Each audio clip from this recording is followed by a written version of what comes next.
अरावली पर्वत के होने से जो लाभ हैं हम वो देखते हैं। रेगिस्तान के विस्तार को रोकना। अरावली पर्वत क्या करती है, एक प्राकृतिक दीवार की तरह काम करती है, जिससे थार का रेगिस्तान से जो धूल भरी आंधियां आती हैं वो आ नहीं पाती हैं। यह थार रेगिस्तान की रेत को हरियाणा, दिल्ली और पश्चिम उत्तर प्रदेश के उपजाऊ इलाकों में पड़ने से रोकता है। ठीक। दूसरा देखते हैं जल संरक्षण। जल संरक्षण में क्या है कि यह पहाड़ियां बारिश के पानी को सोखकर जमीन के नीचे पहुंचाने का काम करती हैं। इससे आसपास के शहरों का जल स्तर बना रहता है। हम लोग देखते हैं कि जो पहाड़ी पे जो पानी बरसता है वो पहाड़ से टपकता है, टपक के वो जमीन पर जाता है। तो पहाड़ों में छोटे छोटे छेद होते हैं, वो छेदों से क्या करता है, वो पानी रिस करके जमीन के अंदर जाता है। तो ये ग्राउंड वाटर रिचार्ज का वो काम करता है। अगर वो पहाड़ी हट जाएगी तो इसका विनाश हो जाएगा और वहां के लोगों के जो रहने का स्तर है वो धीरे धीरे कम हो जाएगा।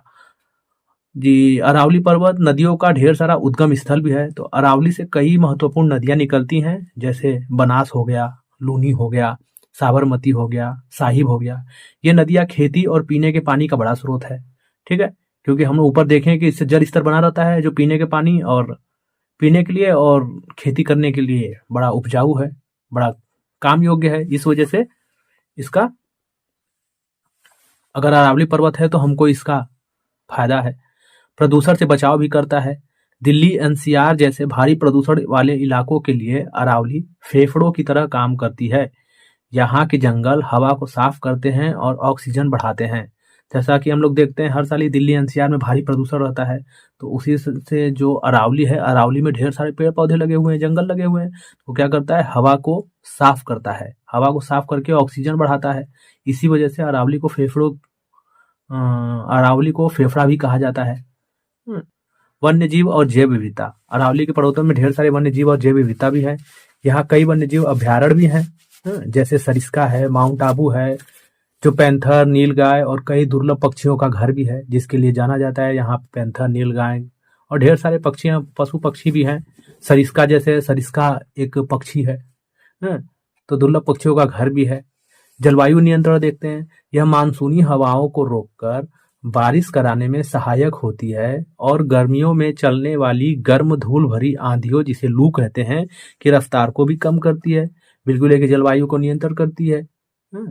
अब देखते हैं यहाँ खनिज जो संपदा है। अरावली के पर्वतों में जो खनिज संपदा मिलती है उसको देख लेते हैं।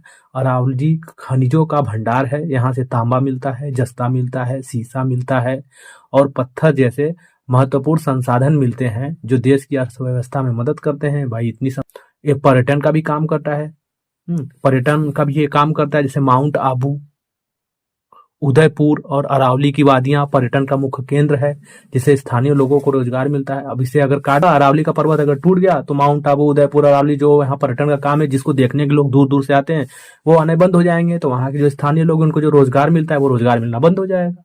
तो ये इतनी ढेर सारी लाभ हैं। अगर अरावली पर्वत है तो उसके रहने से हमें इतने लाभ मिल रहे हैं।